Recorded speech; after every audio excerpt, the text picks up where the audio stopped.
नमस्कार, स्वागत है एक बार फिर से चुनावी समर में। भाजपा शिवसेना की दोस्ती के बाद महाराष्ट्र में एक तरह से भगवा लहराना लगभग निश्चित हो गया है। अगर देखें तो चुनावी समर में एक तरफ उद्धव एनडीए की जीत के लिए आश्वस्त हैं, तो वहीं भाजपा भी ताल ठोककर जीत का दम भर रही है। हालांकि सीट चाहे भाजपा जीते या शिवसेना, पर असली जीत इन दोनों के दोस्ती की होगी। लोकसभा चुनाव के पहले चरण में वोटिंग में महाराष्ट्र की सबसे हाई प्रोफाइल सीट नागपुर पर भी वोटिंग हुई। यह कहने की जरूरत नहीं कि यहां भाजपा शिवसेना ने पूरा दम लगा दिया था। वैसे भी इस सीट से भाजपा की तरफ से गडकरी चुनाव लड़ रहे थे, जो शुरू से ही शिवसेना के लिए काफी प्रिय हैं।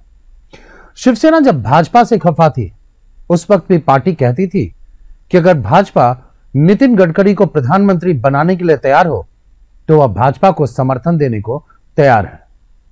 खैर, यह तो पुरानी बातें हैं। आज शिवसेना भाजपा की सहयोगी बन चुकी है, पर शिवसेना के गडकरी प्रेम से इनकार नहीं किया जा सकता। शायद यही वजह थी कि शिवसेना ने गडकरी के प्रचार में कोई कोर कसर नहीं छोड़ी। अब जबकि नागपुर में चुनाव हो गया, तो गडकरी न सिर्फ खुद की जीत के लिए बल्कि मोदी सरकार के सत्ता में आने के लिए भी निश्चिंत दिखे। चुनावी अग्नि परीक्षा से गुजरने के बाद नितिन गडकरी ने विश्वास जताया कि वे पहले से अधिक मतों के अंतर से जीत हासिल करेंगे। उन्होंने कहा कि नागपुर में पिछली बार मैं 2,85,000 वोटों से जीता था।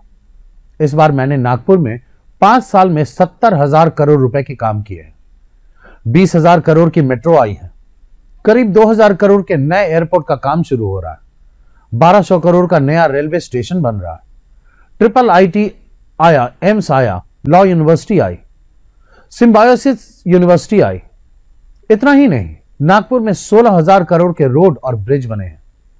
उन्होंने कहा कि नागपुर में इतना चेंज हुआ है कि विकास के लिए जात, पंथ, भाषा और पार्टी से ऊपर उठकर सभी लोगों का मुझे बहुत अच्छा समर्थन हासिल हुआ है और मैं पिछले मार्जिन से 1,00,000 1.5 लाख ज्यादा लेकर ही चुनाव जीतूंगा। गडकरी इसके साथ ही कांग्रेस के गरीबी हटाओ नारे पर हमला करते दिखे।